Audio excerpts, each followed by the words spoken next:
Para quem você quer. Era só. Sim. Aqui era só virar um botãozinho, mas eu queria que o Léo viesse aqui.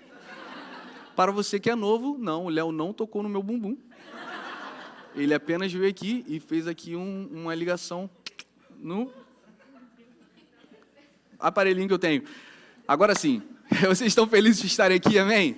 Pessoal, hoje é mais um dia. Nós falamos que o domingo é o dia mais especial porque é o dia que nós nos juntamos e damos a Deus um culto de ação de graças, e falamos isso. Eu acho que eu sou muito repetitivo, mas eu acho que é importante repetir que o que nós fazemos aqui é resultado do que nós cultivamos durante a semana. Ser igreja é muito mais do que uma concentração de 1h30 num teatro, né? Se não, realmente, se fosse só isso, seria muito chato e seria irrelevante.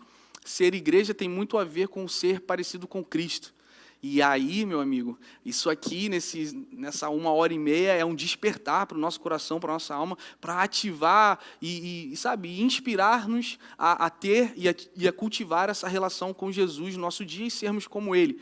Isso é um desafio. Falando assim é muito bonito claro, mas pela ajuda do Espírito Santo, e o Espírito Santo é o próprio Deus que está disponível para nós, pela ajuda do Espírito Santo, nós podemos nos tornar cada dia mais semelhantes a Jesus. Você que é novo aqui, eu sou o pastor Samuel, pastor desse campus. Nossa igreja é uma igreja nova no Rio de Janeiro, que a gente tem plantado, né? Estamos ainda numa estação de plantação.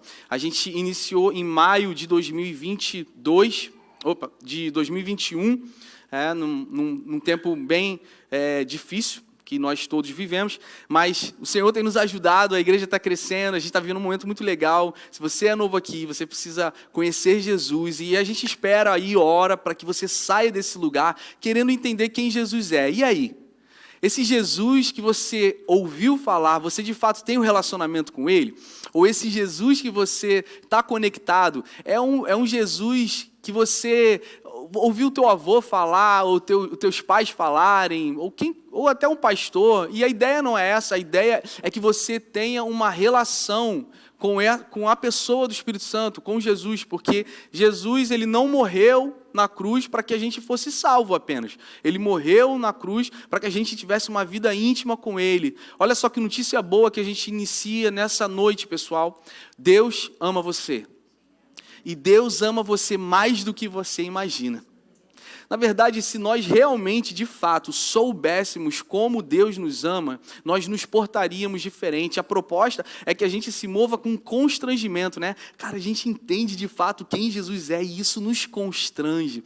Ou seja, se você tem tido uma vida difícil, vivendo debaixo de opressão, de depressão, de uma ansiedade, de pecados, eu posso afirmar com toda a certeza que eu tenho na minha fé e nas Escrituras, é que o teu pecado e a tua ansiedade e o teu estresse não é mais poderoso do que o amor de Deus.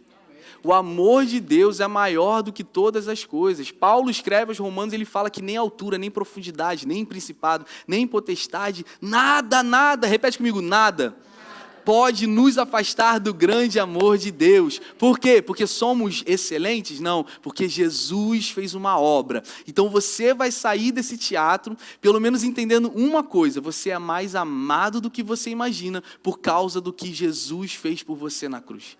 Aí, por que nós pagamos um teatro? Por que nós chegamos mais cedo? Por que fazemos 21 dias de oração? Porque nós queremos viver uma vida que é resultado da nossa conscientização do que Jesus fez por nós. Nós não entendemos religiosidade nos leva para Deus. Jesus não é religiosidade, é um relacionamento. Ou seja, pessoal, nós não fazemos nada para merecer o amor de Deus e para irmos para o céu. Nós fazemos tudo porque já entendemos que Jesus fez o que só Ele podia fazer. Então, a nossa devoção, a nossa dedicação, o nosso dinheiro, o tempo, a nossa atribuição à igreja, ou seja, a proclamar quem Deus é porque a gente entendeu que Ele mudou a nossa sorte, Ele mudou a nossa vida e Ele mudou a nossa eternidade. Amém? Então, nós hoje encerramos, pessoal, a série Bem-aventuranças, e para mim, assim, foi uma das melhores séries que eu já fui ministrado. nós ficamos nas últimas 8 semanas falando de cada versículo, Mateus 5, 2, 3, 4, cada versículo, bem-aventurados os pobres de espírito, os mansos, os misericordiosos, os que choram, e hoje é última parte dessa série.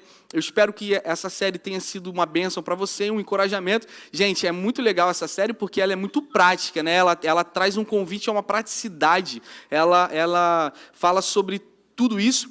Então, a gente vai ler, eu quero convidar vocês a acompanhar comigo no telão, Mateus capítulo 5, versículo 1. Antes, eu quero fazer um aviso. Eu sei que a gente já falou muito aviso, mas domingo que vem é um dia importante. Domingo que vem Não, é Race Church, né, de novo.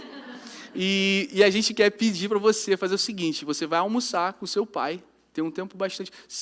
Faz o seguinte, porque a gente aprecia muito família aqui, toma café com o teu pai, almoça, come a sobremesa, 6 horas vamos estar juntos aqui. Eu queria que você orasse e você convidasse o seu pai para estar aqui. A gente vai estar muito feliz tendo a presença do seu pai com você. Se você é pai aqui, o teu filho não está aqui, eu também queria convidar e estimular você a trazer o seu filho. Pastor, a gente vai ter uma canção específica para os pais? Não. A gente não faz aqui assim. Mas vai ter um presente. A gente vai sortear um churrasqueira grill. Também a gente não vai fazer isso. A igreja aqui vai estar com problema. Não, cheguei mais cedo aqui, cadê a rifa? Cadê a rifa? Não, vamos lá. Agora vamos sério, vamos aqui, a parte mais importante, as escrituras, a palavra de Deus. Nos acompanha aqui, Mateus capítulo 5, diz: Jesus, vendo a multidão, subiu a um monte e, assentando-se, aproximaram-se dele os seus discípulos. E, abrindo a sua boca, os ensinava, dizendo: Bem-aventurado os pobres de espírito, porque deles é o reino dos céus. Bem-aventurados os que choram, porque eles serão consolados. Bem-aventurados os mansos, porque eles herdarão a terra. Bem-aventurados os que têm fome e sede de justiça, porque eles serão fartos. Bem-aventurados misericordiosos, porque eles alcançarão misericórdia. Bem-aventurados limpos de coração, porque eles verão a Deus. Bem-aventurados pacificadores, porque serão chamados filhos de Deus. Bem-aventurados que sofrem perseguição por causa da justiça, porque deles é o reino dos céus.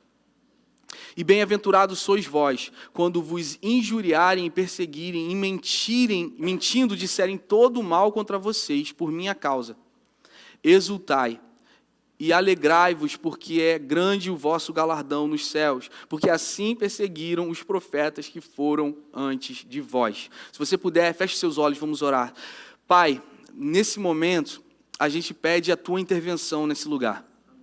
A gente consegue falar, a gente consegue ensinar algo, mas o teu reino não se trata de quão pedagogo nós somos e conseguimos ensinar e explanar o teu evangelho, mas a grande essência é o poder do teu Espírito Santo.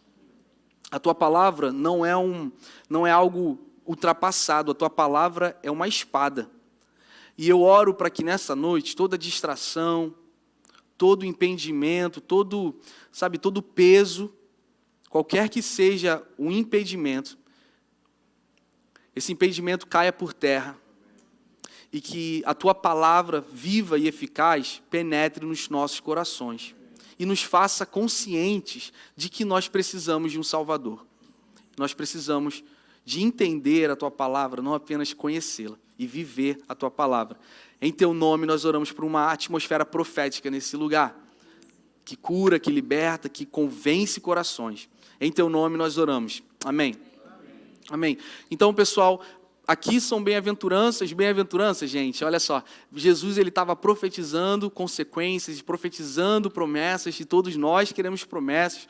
É importante que nós venhamos aqui destacar. As bem-aventuranças não é para qualquer um. Não era para qualquer um, era para aqueles que queriam ser iguais a Jesus, porque, irmãos, todos nós queremos o reino dos céus, todos nós queremos ser consolados, todos nós queremos ser chamados filhos de Deus, amém? Agora, nem todos nós estamos dispostos a pagar o preço para sermos pobres de espírito, por exemplo, sermos puros de coração, sermos misericordiosos, sermos pacificadores. Então, entenda que o Evangelho é o seguinte, ele tem uma lista de promessas E Deus não é mentiroso e nem filho do homem para que se arrependa. O que o Senhor prometeu, Ele irá cumprir sobre a tua vida. Porém, em paralelo a essas promessas, existem princípios, existem requisitos. E que são isso? Ele está falando assim, olha, eu quero que vocês sejam chamados filhos de Deus, eu quero que vocês sejam consolados, eu quero que vocês sejam cheios do Espírito Santo. Porém, tem um caminho aqui que vocês precisam fazer. E para que vocês façam, eu vou ajudar vocês. Não foi aquela coisa jogada assim, olha, tem que ser assim. Não, ele deu para nós o Espírito Santo. É o poder que a gente precisa. Então, irmãos, que nós possamos entender que existe uma guerra nos nossos dias de superficialidade versus profundidade. Nós vivemos numa era de excesso de informação e a religiosidade, a gente bate... É importante, falei isso no GC, é importante falar aqui. Quando a gente fala sobre religiosidade, nós condenamos religiosidade, nós não estamos condenando sacramentos, liturgias, repetições, não é muito doutrinas, isso são coisas importantes. Quando a gente bate em religiosidade, nós estamos falando sobre um mindset, sobre uma mentalidade legalista e hipócrita que exige um comportamento alheio que ele mesmo não consegue viver. Então, quando a gente fala religiosidade não funciona, a gente está falando sobre um sistema hipócrita que exige algo de você que a pessoa mesmo não consegue ter essa resolução dentro de nós. Nós não concordamos com religiosidade. Então, nós somos religiosos, óbvio, porque estamos aqui, mas a gente condena religiosidade é sobre isso. Ou seja, a essência é o relacionamento. Então, a religiosidade, ela oferece para você um contentamento, tá? A religiosidade, ela oferece para você o seguinte, vai domingo à noite, faz ali o que você puder fazer e está tudo certo. O evangelho tem um outro convite, é um convite de profundidade. Ele faz o seguinte, existe algo maior, existe muito mais na presença de Deus. Aquilo que você experimentou há anos atrás foi maravilhoso, mas o nosso Deus é poderoso para fazer ainda algo maior. O evangelho, cara, ele confronta muito essa nossa superficialidade com Deus. Então, é importante que nós entendamos o seguinte, pastor, o que é igreja? Por exemplo, isso aqui é igreja? Sim. Igreja não... A gente às vezes eu falo muito rápido. Às vezes a gente acha que como a gente é uma igreja nova, que não é uma igreja que está conectada com uma denominação, né? Que a igreja batista, a igreja metodista, a igreja presbiteriana, são igrejas de Deus, são excelentes pastores, excelentes igrejas. E às vezes a gente acha que a gente sofre, certa forma, uma certa resistência, porque a gente não tem a gente não tem um nome denominacional, e a gente também não tem uma igreja, né? Alguns testemunhos, algumas pessoas falam assim, olha, eu cheguei, botei no Uber lá o endereço, quando eu cheguei lá, vi aquilo parecia um clube. Aquilo não era igreja. E aí a pessoa nunca mais voltou, né? Triste, né? Não era para ter rido. Tô brincando, a história foi outra. Ela falou assim, cara, quando eu cheguei lá no Uber, eu falei assim, gente, só aquilo ali parece um clube, aquilo ali é igreja mesmo, tem certeza? E aí a gente foi e sentiu a presença de Deus e gostou muito de ter ido, graças a Deus. A igreja é uma comunidade de pessoas. A gente tem algumas liturgias e encontros, mas a igreja é muito mais do que um encontro semanal. Aqui é só uma forma corporativa da gente cultuar a Deus, agradecer a Deus juntos. Mas muita gente condena, fala assim, cara, a igreja é isso aqui, ó, é mesa, é pão, é trocar ideia, é relacionamento. E nós concordamos com isso, por isso que nós falamos dos grupos de crescimento. Agora, uma questão é a seguinte, a estrutura que a gente quer e a excelência que a gente quer imprimir é porque a gente entende que o Deus que a gente serve é um Deus excelente. Meu amigo, se na minha faculdade, na minha graduação, na minha empresa, eu quero fazer tudo excelente, imagina quando eu estou estabelecendo uma comunidade de santos, tem que ser excelente, tem que ser a melhor forma possível. Nós entendemos que estruturas podem facilitar pessoas de se conectarem com Deus. Essa história de que igreja não precisa de um teatro, igreja não precisa de um templo, ela é verdade, mas ela precisa ser calculada e contextualizada com a sua demografia. Por exemplo, eu já visitei igrejas em casas, na Turquia, na Adânia, perto da Síria, que pessoas não podiam nem falar que eram cristãs. Então, numa demografia, dependendo do contexto social, político, a igreja não pode ter templo. Mas nós aqui, como o Bruno falou, nós temos liberdade. E o prédio, ele pode potencializar a mensagem que nós tanto pregamos. Agora, a essência não é o prédio. A essência não é a música, a essência não é a excelência, a essência é a pessoa do Espírito Santo. E a pessoa do Espírito Santo, meu amigo, pode estar em igrejas underground na China, pode estar no Irã, sendo liderado por mulheres, que é uma das igrejas mais crescentes no planeta. E são as mulheres que estão liderando, e estão debaixo de perseguição. O que está acontecendo? No Brasil, há uma depreciação da mensagem do Evangelho. Por quê? Porque nós dirigimos nosso carro e nós ouvimos no rádio, nós vemos outdoors, nós vemos igrejas em cada esquina, nós vemos pessoas falando de Jesus no centro da cidade, gritando, dizendo que todo mundo vai arder no inferno se eles não se arrependerem. E a gente tem em tantos lugares que pessoas não podem nem dizer que são cristãs, porque elas vão ser perseguidas. Então, a nossa tendência é que a gente desvalorize a mensagem do Evangelho, porque a gente ouve muito. Então, eu volto a repetir a minha pergunta inicial: quem é Jesus?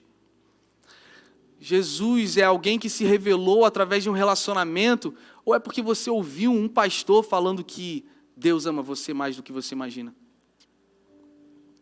A gente começou hoje 21 dias de oração, e a proposta e o convite é que a gente saia do raso e viva a profundidade, porque viver tudo raso na superficialidade é muito entediante e não tem revelação de quem Deus é. Nós passamos a entender que a igreja primitiva, o que eu falo, igreja primitiva? A igreja que iniciou após a ressurreição de Jesus, sofreu perseguição. Dos 12 discípulos de Jesus, 11 foram martirizados, morreram, foram assassinados. Então, pessoal, a perseguição, repete comigo, a perseguição sempre acompanhou a igreja. Hoje, isso não vai mudar. E aí já começou desanimando vocês, né? Eu sempre prometo, eu não vou desanimar eles. Hoje eu vou dar uma palavra de fé. Mas se a gente não sofre perseguição, a gente precisa reavaliar que evangelho a gente vive. A perseguição sempre nos acompanhou. E não vai vir uma igreja pós-moderna, globalizada, que vai anular essa perseguição. É natural. Estufa o peito e fala, que venha.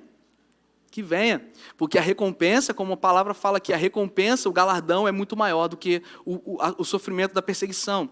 Bem, nós percebemos, hoje, nessa semana nós tivemos a morte do comediante Jô Soares, que realmente marcou uma era na comédia brasileira, e ele era um cara muito inteligente, né? É chamado um gênio da comédia, e assim, vocês conseguem analisar uma adaptação, uma transformação da comédia. Em 40 anos para cá, né, a comédia era feita de uma forma, a comédia hoje é feita de outra, sim ou não?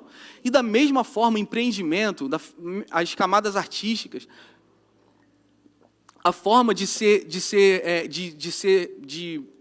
empreender, a digitalização, até mesmo, pessoal, há um declínio hoje dos cinemas presenciais, porque os streamings estão produzindo filmes e são mais baratos. Então, as coisas estão mudando, sim ou não? Sim. Pós-Covid, há mudanças que ainda a gente vai perceber com mais brutalidade. E o que acontece? Com todas essas mudanças, modernidades, são adaptações, muitas são boas, outras são geracionais, são normais. Qual é o impulso? O impulso é que todas essas mudanças tentam fazer com que a igreja também mude. E aí, entende?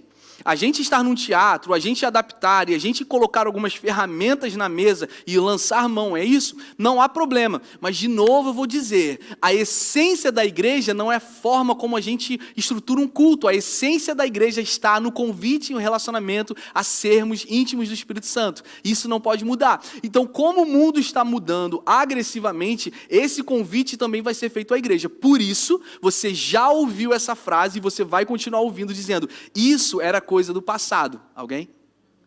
Não, irmão, olha só, cara, isso não é legal que você faça, olha só, você precisa rever esse estilo de vida que você está vivendo. Cara, isso daí era coisa para o meu avô, para a minha avó.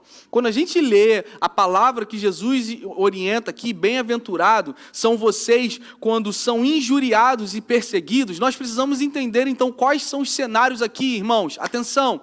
São cenários de perseguição física, que não é o caso da América do Sul, não é o caso da América do Norte, não é o caso da Europa, mas isso que é muito tangível no continente africano, é muito tangível no continente asiático. Essa perseguição que muitos nossos cristãos passam, nós deveríamos estudar muito mais sobre isso. Eu posso indicar Projeto Joshua. Estuda um pouco sobre o Projeto Joshua, você vai ver como pessoas morrem pela causa do Evangelho mais hoje do que no tempo da igreja primitiva. Que vocês estão aqui, irmãos? Mais hoje do que no tempo de Jesus. Olha que isso. Vocês vão começar a analisar que essa perseguição não é uma perseguição que nos cerca. Portanto, a forma que a gente honra irmãos que estão morrendo, deixa eu dizer de novo, estão sendo assassinados porque seguem Jesus. A forma como a gente honra esses irmãos é orando por eles, intercedendo por eles, mas sendo fiéis ao Evangelho aqui onde estamos. A melhor forma é você se conectar numa igreja local e cuidado com alguns sofismas e modernidades que estão tentando mudar o que é imutável. A palavra de Deus não muda. Claro que nós contextualizamos e podemos entender ferramentas que vão acelerar essa palavra. Mas entendam, nós aqui no Brasil também podemos sofrer perseguições. E a guerra ideológica, por exemplo, é uma perseguição. Eu posso aqui fazer uma afirmação que toda essa guerra ideológica foi anunciada também em Mateus 24, que é um versículo escatológico, ou seja, fala sobre o finais dos tempos. Você que é novo na fé, deixa eu te dizer uma coisa, existem promessas na Bíblia. De 4 promessas, 3 já foram cumpridas. Uma, Jesus ia nascer. Jesus nasceu ou não? Outra, Jesus ia morrer pelos nossos pecados. Ele morreu ou não? Sim. A terceira promessa é que Jesus ia ressuscitar. Ele ressuscitou ou não? Sim. De acordo com a nossa fé, nós cremos que Jesus ressuscitou. Senão, em vão seria a nossa fé. Em vão seria tudo isso aqui. Existe uma quarta promessa, meu irmão. A quarta promessa é o seguinte, você crendo ou não, eu vou falar. Jesus um dia vai voltar. Mas ele não vai voltar como ele veio pela primeira vez. Jesus ele veio em carne, ele teve que encarnar. Por quê? Para saciar a ira de Deus. Ele tinha que cumprir a lei de forma perfeita e ir para a cruz e saciar a ira de Deus. Por quê, Samuel? Jesus, ele era um cara... Deus está virado com Jesus? Não. Jesus, ele era obediente. Jesus está virado com a gente. Deus está virado com a gente, com o nosso pecado. Então, aniquilando Jesus, saciando a ira dele em Jesus... Ele fez por Jesus, ele matou Jesus para não ter que matar a gente. Então Jesus, ele propicia um caminho. Quem pode dizer glória a Deus por isso? Basicamente esse é o Evangelho. A gente tem acesso a Deus porque Jesus morreu no nosso lugar. Aí, a quarta promessa é que ele mesmo falou o seguinte, olha, eu vou voltar. Então a nossa ideia aqui, pessoal, e aí, a gente vai falar um pouco sobre isso, é que o Senhor... ministre muito no teu coração uma mensagem de esperança. Jesus vai voltar. Ele vai voltar. Aí tem 2 procedimentos, 3. Ou você se torna frio a essa mensagem, a essa palavra, você não acredita, tudo bem, você tem todo o direito, a gente te ama mesmo assim, a gente não está querendo te convencer a nada. A segunda forma é que você creia nisso, aí você vive uma relação com Deus porque, um dia eu vou para o inferno. Eu não quero ir para o inferno, então eu preciso seguir a Deus, porque eu não quero ir para o inferno. E que também não é uma proposta que a gente acredita. Ou a terceira forma, é que você entendeu que Jesus morreu a minha morte, a tua morte. E aí você se constrange de tal maneira que você fala assim, Senhor, ao invés de você perguntar a Deus qual é a tua vontade para a minha vida, você fala o seguinte, Deus, qual é a tua vontade? E a segunda pergunta é, como é que eu posso dedicar a minha vida para cumprir a tua vontade? Entendeu a ideia? Muda muito, sabe? Não é que não é errado você perguntar, Deus, qual é a tua vontade para a minha vida? Não é errado. Mas a ideia é que todos nós estamos aqui com uma missão. É de amar a Deus acima de todas as coisas, entender qual é o propósito que Ele tem para cada um de nós. E aí a gente entende que o mundo não gira em torno de nós mesmos, mas gira em torno do nosso Criador.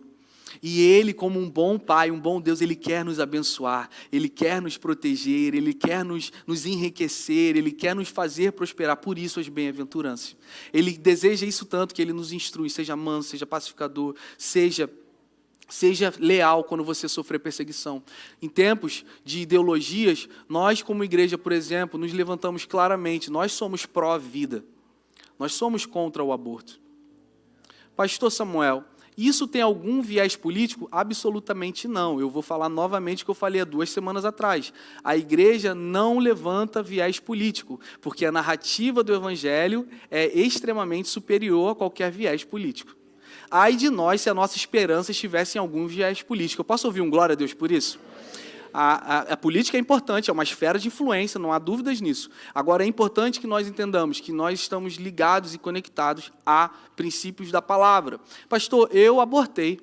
Eu abortei. E aí, não tem esperança para mim? Também isso é uma mentira. Nós, como igreja, temos um espaço para você, como você tem um espaço para mim. Porque o fato de você ter abortado, não significa que a gente anula você. Por quê? Porque o evangelho é uma mensagem de perdão e de redenção, e de reconciliação. Irmãos, se Jesus salvou a minha vida, Ele pode salvar qualquer pessoa que está nesse teatro aqui hoje. É isso que a gente sempre fala. E glória a Deus por isso. Então, a mensagem do evangelho é uma mensagem de esperança. A nossa esperança está nele. Eu convido vocês a saírem do raso e mergulharem no profundo. O profundo se trata de ser discípulo, o raso se trata de ser religioso. O profundo fala sobre se renunciar a algumas coisas. O raso fala sobre, vai assim que tá bom. O profundo fala, não, eu quero mais de Deus. Quantos aqui querem mais de Deus? Paulo falou o seguinte, olha, eu esqueço das coisas que para trás ficam e eu prossigo para o alvo. O que Paulo estava dizendo, irmãos, preste atenção. Ele estava dizendo, olha, aquele aborto que eu fiz, aquele rejeição que eu sofri dos meus pais, aquela decepção que eu tive no passado, eu esqueço dessas coisas e eu avanço para o alvo, para a minha soberana vocação. Porém, Paulo também pode falar o seguinte, eu esqueço da forma como Deus me usou com Ananias há 2 anos atrás. Eu esqueço da plantação de igreja em Antioquia que eu fiz com Saulo, com Silas. Eu esqueço das libertações que eu tive na prisão, dos moveres que Deus já fez há 10, 20, 30 anos na minha vida. E eu vou querer mais. Esse verso, essa declaração, ela é tanto para o aspecto positivo, para o aspecto negativo. Então, na sua vida hoje, eu quero declarar, seja negativo ou seja um passado positivo, Deus tem algo maior para nós. Deus tem algo para nós que pode nos surpreender. Nós podemos ser profundos. Pastor, o que é ser profundo? Como eu posso ser profundo? Começa a orar por pessoas que não conhecem Jesus. Por quê? Começa a convidar pessoas para Jesus. Por quê? Porque se a mensagem de Jesus realmente é importante, você precisa explanar para quem você ama. É ou não é? Amém? Pastor, como é que é ser profundo? Não ceda a perseguições. Não renuncie quem Jesus é, porque você quer ser aceito. Eu fazia isso quando eu tinha 12 anos de idade na faculdade. Ó. Eu já falei para vocês que eu sou um gênio? Não? QI de 86. Mas quando eu me mudei para Portugal, meu pai plantou uma igreja lá, e gente, eu posso falar uma coisa que eu nunca falei aqui, ó. Eu sei que Deus fez uma obra muito grande na minha vida, porque vocês que me conhecem agora, vocês me veem comunicando, brincando, conversando, pessoal, eu era um cara tímido, eu era um cara, para vocês verem assim, como eu era muito terrível socialmente, meus apelidos eram ET e Moita. Eu era um cara totalmente, quando eu acordava, eu assim, era tão antipático a pessoas que eu engateava, saía do quarto engateando para que os meus pais não pudessem me ver e me darem abraço, né? E meu pai está aqui na minha frente hoje, ele está aqui hoje. Vamos dar um salve pro meu pai aqui, pessoal. E aí o armário tinha um vão, eu tirava a gaveta do armário para eu poder me encaixar e ficar vendo televisão desse vão, porque o pessoal vinha de sala atrás e não vinha, só vinha a televisão ligada. Eles viam o vão, eu ficava... Então eu era muito tímido, extremamente tímido e antissocial. Meu apelido era Grilo, por causa do... Perdi 40 segundos da mensagem agora. Eu era Moita e eu era um ET. Eu sei que, cara, Deus fez uma obra na minha vida. E aí, o que aconteceu comigo? Quando eu fui para Portugal, eu queria ser muito aceito. Eu fui para Portugal, pessoal, há 25 anos atrás não tinha tantos brasileiros quanto tem hoje, né? Então, eu era a sensação da escola. Era o Brazuca. Estás aqui, de onde vens? De onde cidade? Então, estás aqui, olha. Aí, todas as menininhas queriam sair comigo. De verdade, eu nunca fiquei com nenhuma menina. Não, mas é porque eu sou bonito? É porque eu tenho charme? É Mas nesse caso não era, porque não era charmoso nem era bonito. Nesse caso era só porque eu era brasileiro. Para você ver, né? Tem um solteiro assim, passagem para Portugal.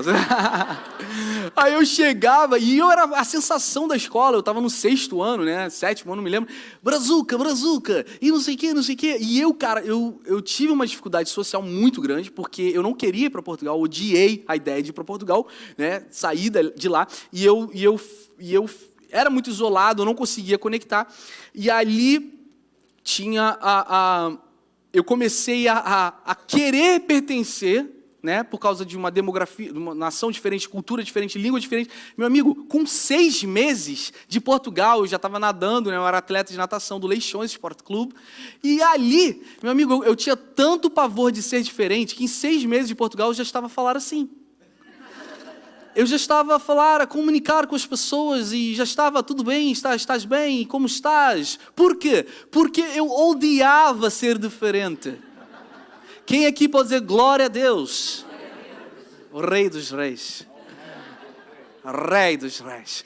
Vocês estão comigo aqui, eu estou fazendo uma brincadeira, uma ilustração, mas o fato é que na nossa vida cristã, nós odiamos ser diferentes, mas a proposta bíblica, dependendo do contexto, ame ser diferente, porque é o diferente que as pessoas estão clamando para absorver. Existe algo em vocês, irmãos, que pode ser cura para alguém.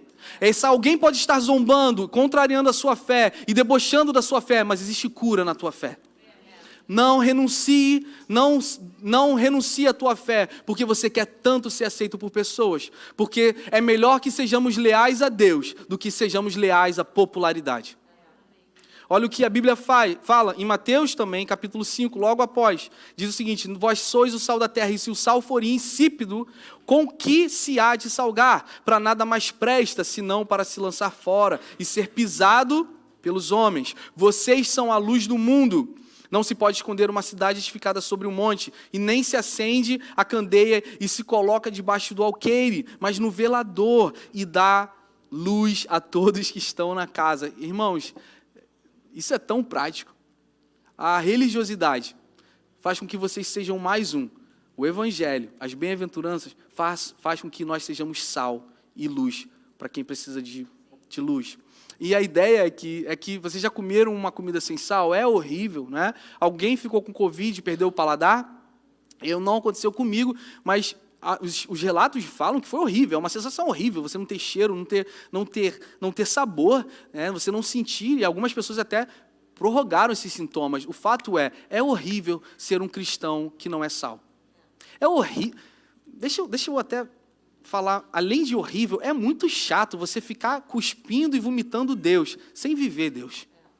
É muito chato você querer que as pessoas entendam Deus, se você não realça Deus.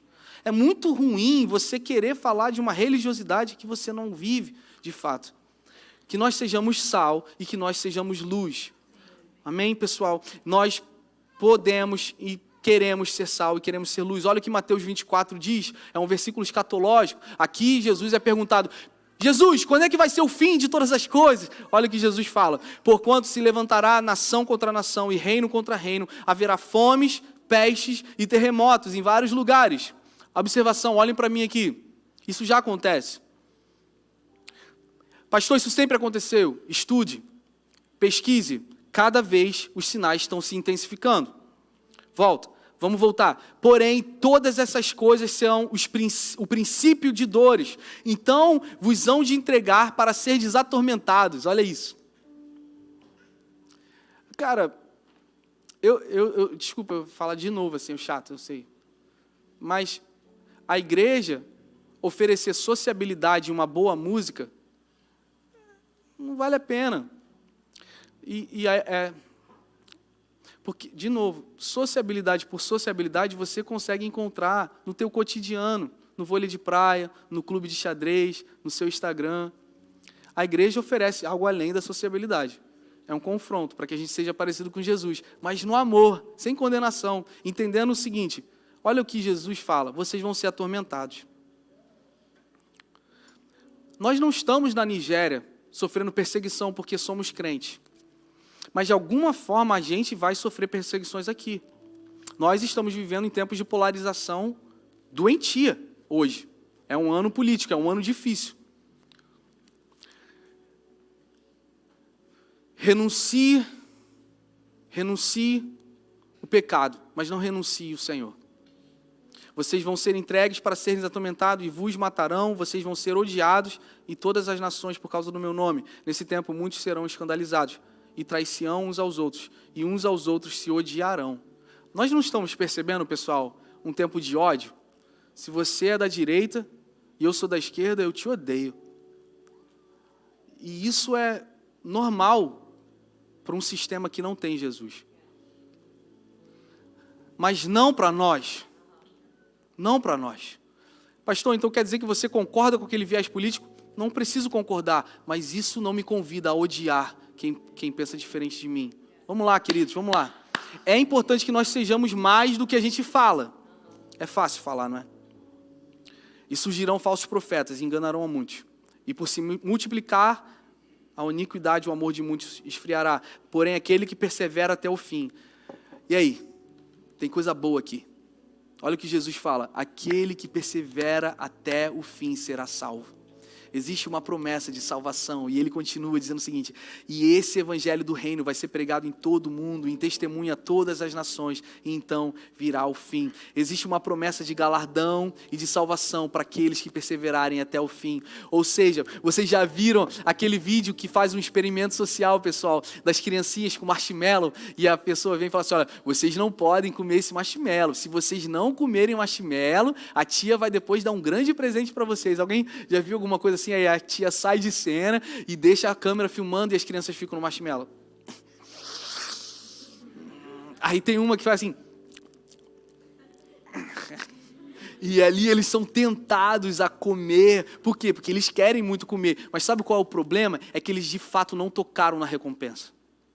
A tentação do marshmallow é muito grande porque eles não visualizaram, não tocaram no que está por vir. Muitos de nós falamos de eternidade, mas de fato não entendemos que eternidade é algo imensurável para nós. Porque o dia que entendermos de fato o que é reinar com Cristo eternamente, nenhum marshmallow vai se tornar tentador para nós. A perseguição, portanto, ela diminui o impacto na nossa vida, porque a gente fala assim: não, o meu Jesus, ele é muito mais prazeroso, a presença dele, a recompensa dele. Quantos podem dizer amém? O que você mais deseja? A pergunta é essa. Eu tenho sofrido com pecados na minha vida, com ansiedade, com pensamentos, com N coisas. Dúvidas, tudo bem. O que você mais deseja?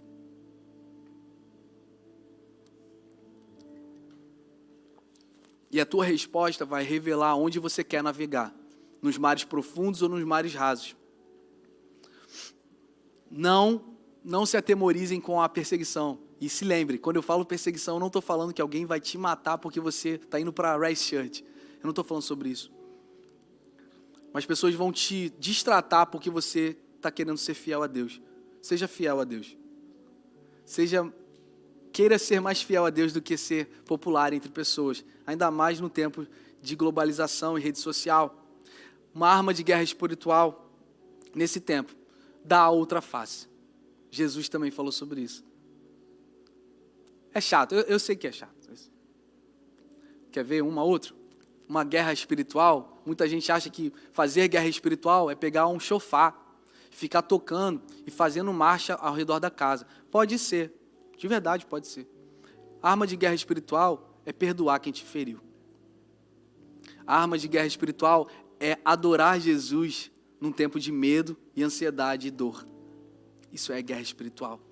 Porque o inimigo, e quando eu falo agora inimigo, eu não estou falando sobre alguém que te feriu. Estou falando sobre o inimigo das nossas almas, o diabo.